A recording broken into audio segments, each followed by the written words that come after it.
ọ̀pọ̀lọpọ̀ ọjọ́ ní ń bẹ láyé, onírúurú ayẹyẹ lẹ̀dá ń gbélé ayé ṣe. Ọ̀kan lọ́jọ́ ìbí tó tayọ nínú gbogbo ọjọ́. Ọjọ́ ìbí, ọjọ́ wọn kí ni káàbọ̀ wá sáyé. Ọjọ́ ìbí, ọjọ́ ìdùnnú fábíàmọ ayé. Ọjọ́ ìbí, ọjọ́ ìmọ̀ bẹ̀rẹ̀ ṣaláyé ọmọ tuntun. Ta ní sọjọ́ ìbí tó jọjọ́ fi mọ́ lóló? Ta ló ní lọ́jọ́ orí tó ní fífáyẹ́fẹ́ ire? Àkànní náà lọ́jọ́ ìbí tó fọpẹ́ fádáni wáyé. Ó tún ṣe tọdún yìí ló fi fìyìn fún Jèhófà.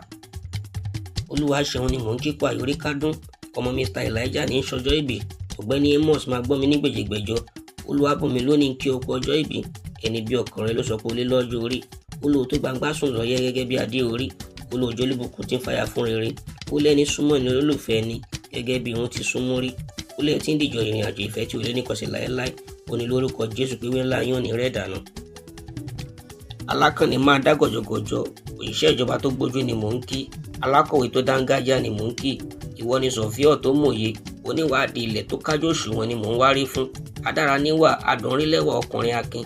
Afíjú onígbàgbọ́ lolúwa ṣeun. Ọ̀rẹ́ gbájọ́ bó ṣe tó níjó. Ọ̀rẹ́ gbà kó yọ̀ lóní yùngbàyùngbà. Ògbómọ̀ṣọ́ ni ilé jẹunjẹdẹ́lẹ̀ iye tó bí ọlọ́mọ. Ìwọ l'Ògbómọ̀ṣọ́ Ògbómọjúgun. Ògbómọ̀ṣọ́ májílété. Níbo wọ́n gbé ǹjẹ́ kankan tó mú kọyan gan. Ògbó oṣù ní dìyàn, ògbó ìrè ní dọ̀lẹ̀lẹ̀. Ògbó àgbàdo ní dẹ̀kọyan gan iye tó bí ọlọ́mọ. Ìwọ lọmọ ilé ìbára nísàlẹ̀ làkàṣẹ́ ìwọ ni mò ń pè rí. Ìwọ lọmọ alárèmọ̀ lábà.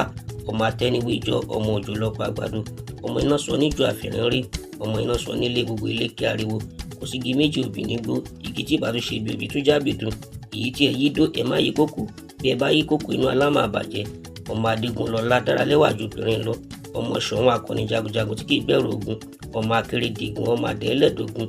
Ọmọ afògbòjà bíi ẹlẹ́gbára. Ọmọ ajílété dùn orí mọ́ níyàn láyé ń bí. Ẹni bá mọ orun ẹni yìí ló mọ̀. Olúwabùnmi gbà ládùúrà pé iye ẹni yẹyẹlé bí ayọ̀ kalẹ̀. Irọ́ ní ọ̀rọ̀ kókó lágbàlá. Aṣẹ̀dá fìgbà rọ̀ ọlọ́run. A kì í foyin sẹ́nu károjú. Báyọ̀ rẹ̀ á túbọ̀ máa dùn ní. Tuntun tó sì lẹ́ ilé fi ń kórè mọ́ra. Ìkéré túbọ̀ máa rọ̀gbà ayé ọká. Àkèrè di rírò omi òkun. Ẹnìkan kiri di ṣíṣán ọ̀sà. Ọmọráyè òní dìde ìṣe rẹ̀. Ó ló ti ṣe tọdún yìí kí o ṣe tàmọ́dún. Ọdọọdún ni sápó ń rúwé. Ọdọọdún lè rù wá ń wà. Ó ló mọ̀ bẹ́ẹ̀ ni bí ọ̀bẹ ti bẹ̀ṣù àtẹlẹsẹ̀ ayẹnà. Ó sọ pé káyé túbọ̀ máa sọ̀rọ̀ ẹni rẹ ni. Torí ní rere la sọ̀rọ̀ àtàrí. Ní rere la yẹn ń sọ̀rọ̀ owó. Kájé túbọ̀ máa fi lè rẹ̀ ṣe gbogbo. Kó o ṣọ̀pọ̀ ọdún nínú fọkànbalẹ̀.